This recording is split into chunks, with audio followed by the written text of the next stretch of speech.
Hello everyone. Tomar classes के इस platform पर आप सभी का स्वागत है और उम्मीद करते हैं कि आप सभी लोगों की जो तैयारी है वो अच्छी चल रही होगी। और हमारा जो आज का जो टॉपिक रहेगा वो है राज्य की कार्यपालिका तथा विधायिका। तो आज हम राज्य की कार्यपालिका तथा विधायिका के बारे में डिस्कस कर लेते हैं।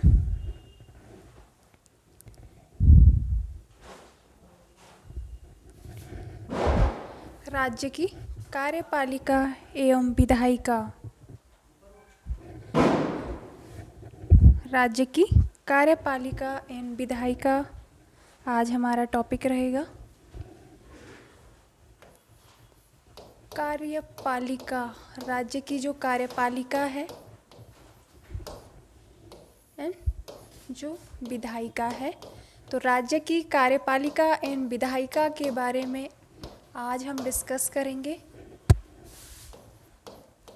और इसका जो उल्लेख किया गया है, अगर हम संविधान में राज्य की कार्यपालिका के संदर्भ में बात करते हैं तो भाग 6 और आर्टिकल जो हमें देखने को मिलता है, तो भाग 6 आर्टिकल 153 से लेकर 167, अनुच्छेद 153 से लेकर और 167 में हमें कार्यपालिका का उल्लेख देखने को मिलता है। अब हम बात कर लेते हैं कि जो राज्य की जो कार्यपालिका है, तो राज्य की कार्यपालिका में कौन कौन शामिल होते हैं। तो राज्य की जो कार्यपालिका होते हैं उसमें शामिल होते हैं राज्यपाल,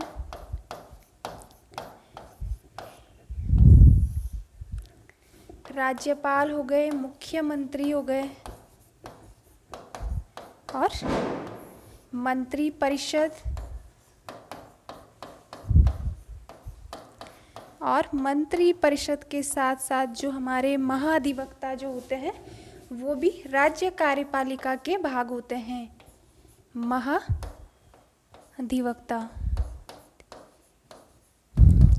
एडवोकेट जनरल जिन्हें हम कहते हैं, तो ये भी कार्यपालिका के भाग होते हैं। कौन कौन होते हैं, तो राज्यपाल होते हैं, मुख्यमंत्री हो गए, मंत्रिपरिषद हो गए, महाधिवक्ता, ये हमें राज्य कार्यपालिका के भाग देखने को मिलते हैं।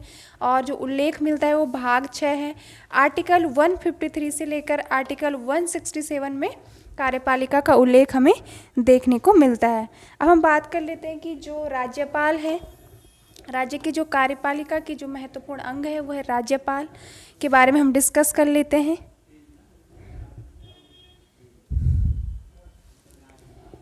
राज्यपाल, राज्यपाल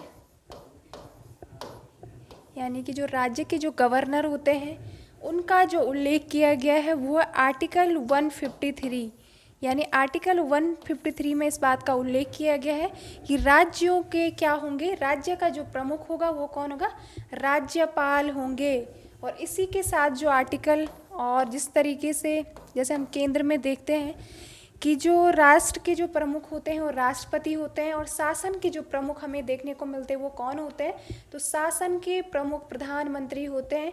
इसी प्रकार से राज्य में भी राज्य के जो प्रमुख होते हैं वो राज्यपाल होते हैं, और शासन के जो प्रधान होते हैं यानी जो प्रमुख होते हैं वो कौन होते हैं, मुख्यमंत्री होते हैं।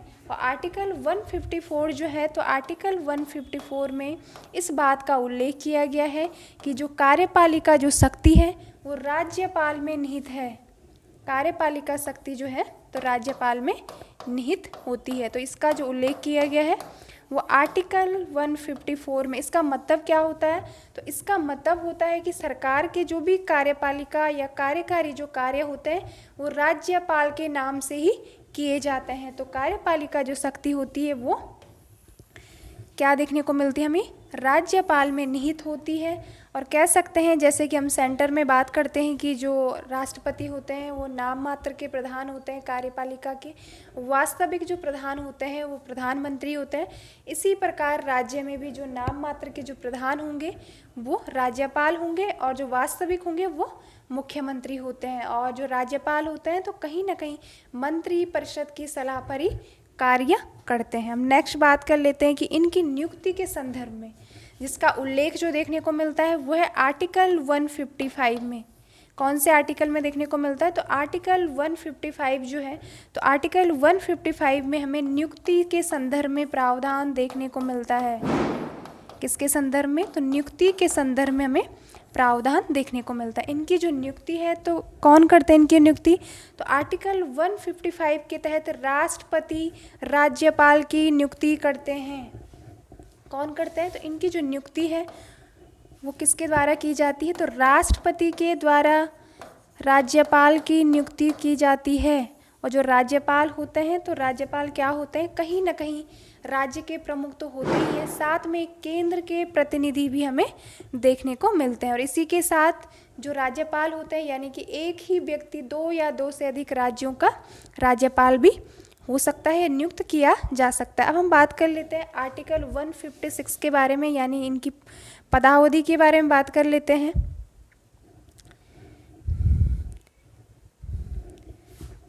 इनकी पदावधि के बारे में, और पदावधि आर्टिकल 156 में है। कौन से आर्टिकल में है? तो आर्टिकल 156 में हमें राज्यपाल की पदावधि के संदर्भ में हमें बात या जो व्यवस्था है वो देखने को मिलती है कि जो राज्यपाल होते हैं ये राष्ट्रपति के प्रसाद पर्यंत पद धारण करते हैं। यानी राष्ट्रपति जो होते हैं इनके प्लेजर पे ही क्या होती है, इनका जो पद होता है वो निर्धारण होता है, या इनके प्रसाद पर्यंत ये पद धारण करते हैं राज्यपाल।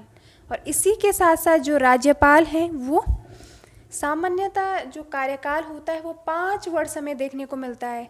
कितना देखने को मिलता है? तो 5 वर्ष का कार्यकाल हमें सामान्यतः देखने को मिलता है।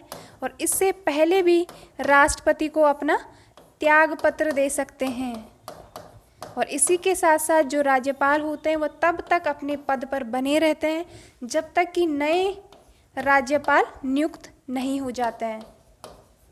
यानी कि कार्यकाल समाप्त होने पर भी तब तक अपने पद पर बने रहेंगे जब तक कि नए राज्यपाल जो है वो नियुक्त नहीं हो जाते हैं। अब इनकी अर्हता के बारे में बात कर लेते हैं, यानी क्वालिफिकेशन के बारे में। और क्वालिफिकेशन के संदर्भ में हमें आर्टिकल 157 और 158 में देखने को मिलता है इनकी अर्हता के बारे में, यानी क्वालिफिकेशन। इनकी अर्हता के संदर्भ में बात कर लेते हैं, तो आर्टिकल 157 और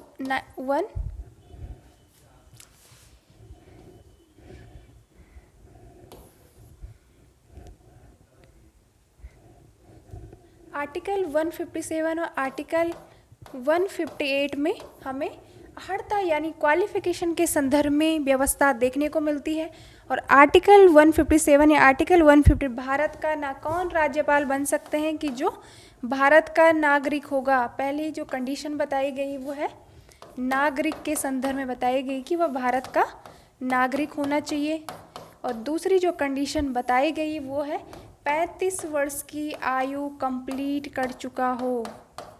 वर्ष की आयु के संदर्भ में बात की गई है कि वह व्यक्ति राज्यपाल बन सकता है जो भारत का नागरिक हो और 35 वर्ष की आयु कंप्लीट कर चुका हो और किसी भी प्रकार का जो लाभ का पद है वो धारण न करता हो, और साथ ही संसद और विधानमंडल जो है इनमें से किसी का भी सदस्य नहीं होना चाहिए। और यदि उक्त व्यक्ति अगर सदस्य है और उक्त व्यक्ति अगर राज्यपाल यानी कि एज अ गवर्नर नियुक्त किए जाते हैं तो कहीं ना कहीं उन्हें अपनी जो सदस्यता है उसका त्याग करना होगा। तो ये हमें अर्हता के संदर्भ में प्रावधान देखने को मिलता है। और इसी के साथ साथ जो इनकी जो ओथ है यानी कि शपथ है, शपथ के बारे में भी बात कर लेते हैं। इनकी जो शपथ है, कौन इनको शपथ दिलाते हैं? शपथ आर्टिकल 159 में इनकी शपथ के बारे में बात की गई है। और इनको शपथ दिलाते हैं हाई कोर्ट के चीफ जस्टिस। कौन दिलाते हैं? तो हाई कोर्ट के जो चीफ जस्टिस होते हैं वो इनको शपथ दिलाते हैं, या फिर अगर वो चीफ जस्टिस नहीं है तो फिर कोई ज्येष्ठतम जो न्यायाधीश होंगे वो शपथ दिलाएंगे। जो ज्येष्ठतम न्यायाधीश होंगे तो वो इनको शपथ दिलाते हैं। तो ये भी आप ध्यान में रख सकते हो क्योंकि शपथ के संदर्भ में क्वेश्चन हमें एग्ज़ाम में देखने को मिलता है, तो ये आप नोट डाउन कर सकते हो। और अब हम बात कर लेते हैं कि जो राज्यपाल की जो शक्तियाँ होती है, कौन कौन सी शक्ति राज्यपाल के पास हमें देखने को मिलती है, तो उसके बारे में हम डिस्कस कर लेते हैं कि कौन कौन सी शक्ति राज्यपाल के पास होती है। शक्तियों के बारे में बात कर लेते हैं। शक्तियाँ,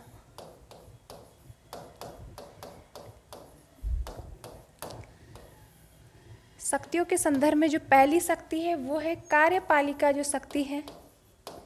कार्यपालिका के संदर्भ में जो राज्यपाल की जो शक्ति हमें देखने को मिलती है वो कौन कौन सी शक्ति है, तो राज्यपाल की जो कार्यपालिका जो शक्ति है उसके संदर्भ में पहली जो पावर हमें देखने को मिलती है कि जो राज्यपाल होते हैं वो सभी जो औपचारिक रूप से जो राज्य के जो सभी जो औपचारिक जो कार्य होते हैं यानी कार्यकारी जो कार्य होते हैं, एग्जीक्यूटिव जो भी कार्य होते हैं वो किसके नाम पर होते हैं, तो राज्यपाल के नाम से ही वह कार्य होते हैं। और इसी के साथ साथ जो गवर्नर होते हैं वो मुख्यमंत्री की नियुक्ति करते हैं और मुख्यमंत्री की सलाह पर मंत्री परिषद की नियुक्ति करते हैं। और इसी के साथ जो राज्य के जो विश्वविद्यालय होते हैं उनमें जैसे कुलपति होते हैं तो उनकी नियुक्ति भी कौन करते हैं, तो उनकी नियुक्ति भी राज्यपाल के द्वारा की जाती है। और इसी के साथ साथ जो लोक सेवा आयोग, राज्य का जो लोक सेवा आयोग है, राज्य का लोक सेवा आयोग जो है, लोक सेवा आयोग जो है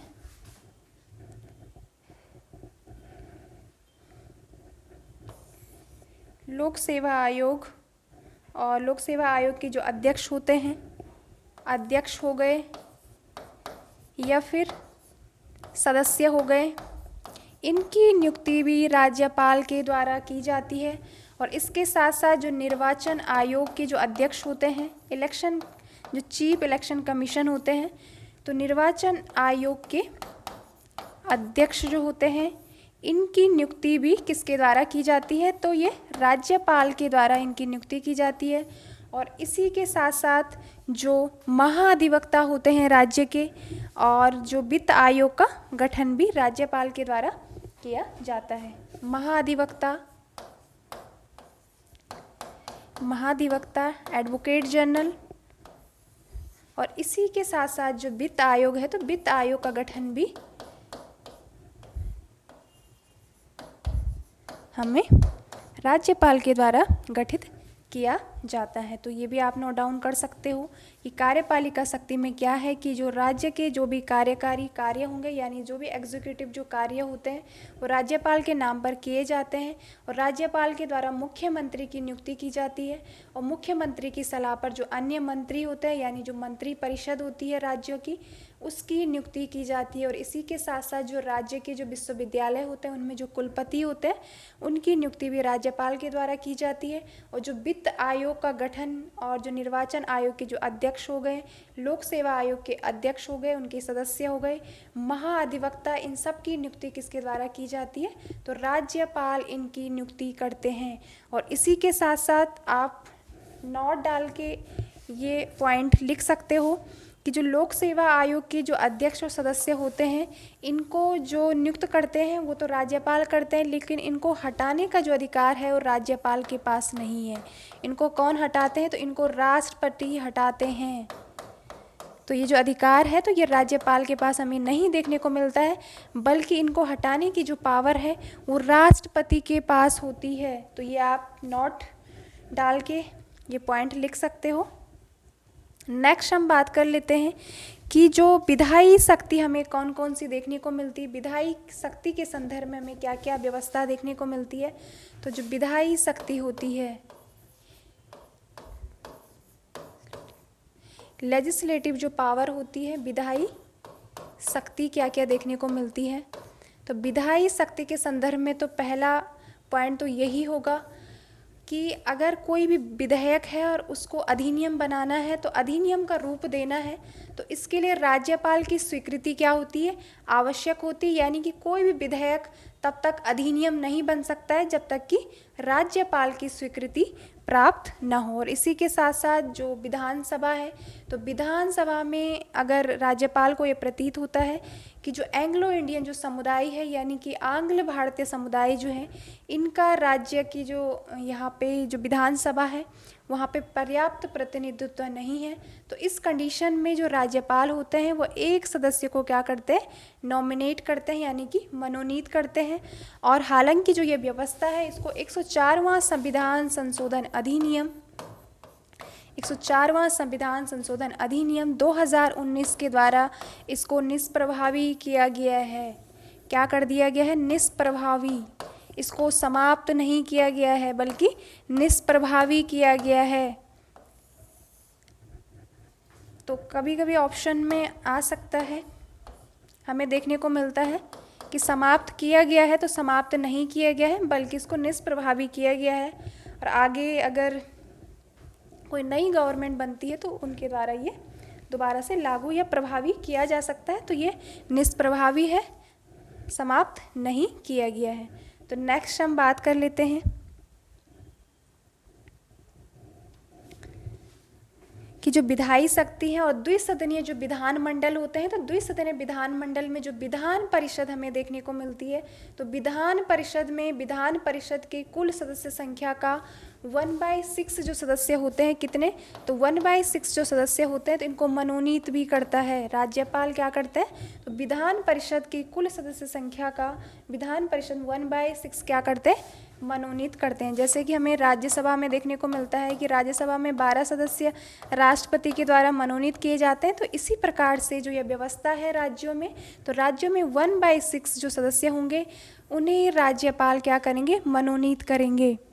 और इसी के साथ जो विधानसभा या जो सत्र होता है, सत्र को आहूत करते हैं यानी समन करते हैं, और सत्र को सत्रावसान करते हैं यानी कि प्रोरोगेशन करते हैं। और इसी के साथ जो विघटित कर लोग जो हमारी विधानसभा होती है, तो विधानसभा का जो विघटन होता है यानी उसका डिसोल्यूशन जो होता है वो भी राज्यपाल के द्वारा किया जाता है। और कोई भी विधेयक, वो तो हमने अभी चर्चा कर ही ली है कि जो विधेयक होते हैं वो तभी अधिनियम बन पाते हैं कि जब राज्यपाल की स्वीकृति क्या होती है, प्राप्त होती है। और इसी के साथ साथ जो विधानमंडल के जो अधिवेशन होते हैं उनकी जो शुरुआत होती है, उनकी शुरुआत में जो भाषण होता है वो राज्यपाल की भाषण से ही अधिवेशन क्या होते हैं, शुरू हमें देखने को मिलते हैं। और इसी के साथ साथ जो आर्टिकल 213 के तहत जो अध्यादेश की जो पावर हमें देखने को मिलती है,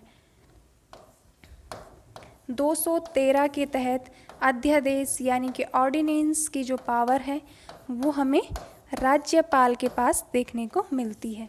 तो ये भी आप जो आर्टिकल है, जो महत्वपूर्ण जो आर्टिकल हमें देखने को मिलते हैं, तो वो आप नोट डाउन करिए साथ में, क्योंकि जो आर्टिकल है तो ये महत्वपूर्ण आर्टिकल है और एग्ज़ाम में कई बार हमें आर्टिकल के संबंध में क्वेश्चन देखने को मिलता है। अब हम बात कर लेते हैं कि जो वित्तीय शक्ति यानी फाइनेंशियल जो पावर है वो क्या क्या हमें देखने को मिलती है।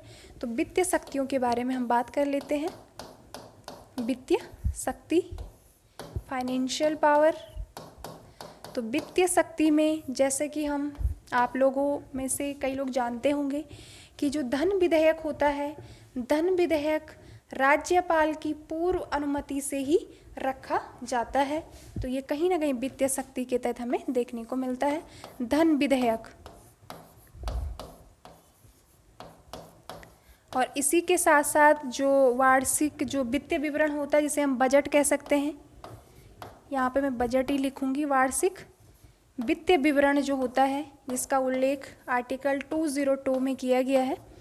तो बजट से संबंधित जो भी बजट होता है उसको सदन के समक्ष प्रस्तुत कौन करते हैं, तो राज्यपाल के द्वारा ही रखवाया जाता है। और इसी के साथ साथ जो अप्रत्याशित जो खर्च होते हैं उनके संदर्भ में, यानी जो हमारा कंटिजेंसी जो फंड होता है, आकस्मिक जो निधि होती है, तो उससे अगर हमें धन निकालना है तो इसके लिए भी क्या होनी चाहिए, तो राज्यपाल की पूर्व अनुमति के बाद ही हम इस फंड से पैसा या धन निकाल सकते हैं। और साथ ही जो पंचायत होती है या जो हमारी नगर पालिकाएँ होती है, तो इनकी वित्तीय समीक्षा के लिए राज्यपाल हर 5 वर्ष में क्या करते हैं, वित्त आयोग का गठन करते हैं। पंचायत एवं जो हमारी नगर पालिकाएँ होती है, इनकी वित्तीय समीक्षा के संदर्भ में प्रत्येक 5 वर्ष में राज्यपाल वित्त आयोग का गठन करते हैं। किसका गठन करते हैं, तो वित्त आयोग का गठन करते हैं।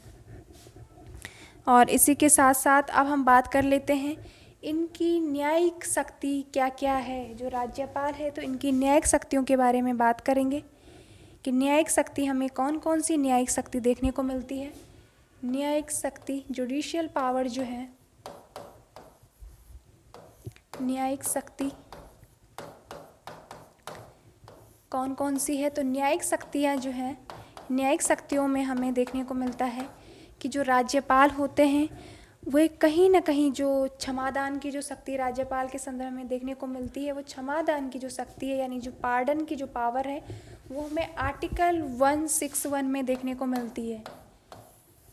किस में देखने को मिलती है? तो आर्टिकल 161 में राज्यपाल की पार्डन की जो शक्ति है उसकी व्यवस्था हमें देखने को मिलती है। जो राज्यपाल होते हैं तो राज्यपाल को जो क्षमादान की जो शक्ति है, तो हमें क्षमादान के शक्ति के संदर्भ में दो बातें देखने को मिलती है।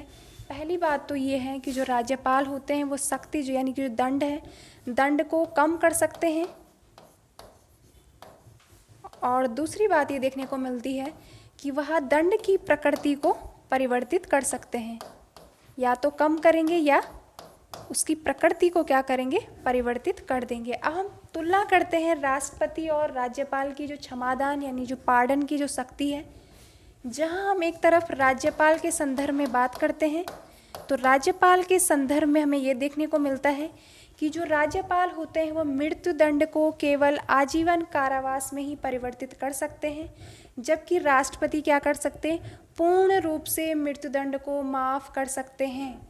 क्या देखने को मिलता है कि जहां राज्यपाल जो है वह मृत्यु दंड को केवल आजीवन कारावास में परिवर्तित कर सकते हैं, वहीं राष्ट्रपति जो होते हैं वो पूर्ण रूप से माफ़ कर सकते हैं, पूर्ण रूप से माफ़ कर सकते हैं।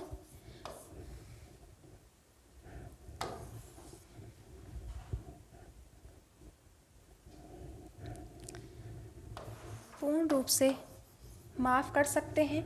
और इसी के साथ साथ जो दूसरी जो पॉइंट हमें देखने को मिलती है, दूसरी बात जो हमें देखने को मिलती है तुलना में, वो ये है कि जो हमारे सैनिक न्यायालय होते हैं तो सैनिक न्यायालयों की सज़ा के संदर्भ में जो राज्यपाल होते हैं तो राज्यपाल को इसके संदर्भ में कोई शक्ति प्राप्त नहीं है, जबकि जो राष्ट्रपति होते हैं तो राष्ट्रपति को सैन्य न्यायालयों के संदर्भ में भी है ये शक्ति हमें देखने को मिलती है। तो ये दो अंतर हमें राष्ट्रपति और राज्यपाल की क्षमादान शक्ति के संदर्भ में देखने को मिलती है। और जो राज्यपाल होते हैं तो दंड को कम कर सकते हैं और दंड की प्रकृति को बदल सकते हैं। तो ये है न्यायिक शक्तियों के संदर्भ में हमें देखने को मिलता है।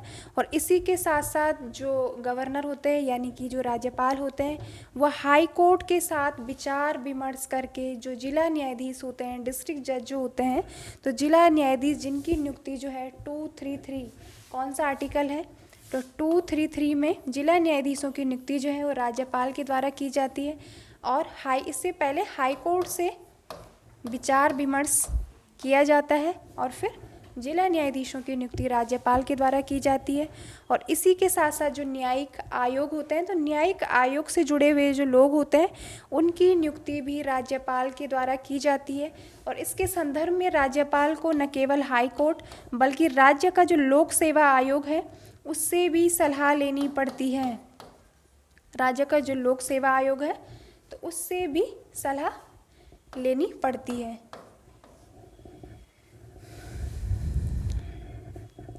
और इसी के साथ साथ अब हम विवेकाधीन शक्ति के बारे में देख लेते हैं कि राज्यपाल के पास कुछ विवेकाधीन शक्ति या विवेकाधिकार भी होते हैं। और कौन कौन से विवेकाधीन शक्ति हमें देखने को मिलती है?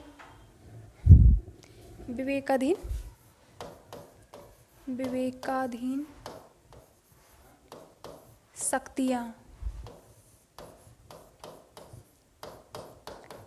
कौन कौन सी देखने को मिलती है? तो विवेकाधीन शक्तियों के संदर्भ में जो राज्यपाल होते हैं तो राज्यपाल किसी भी विधेयक को राष्ट्रपति के समक्ष या राष्ट्रपति के पुनर्विचार के लिए रख सकते हैं।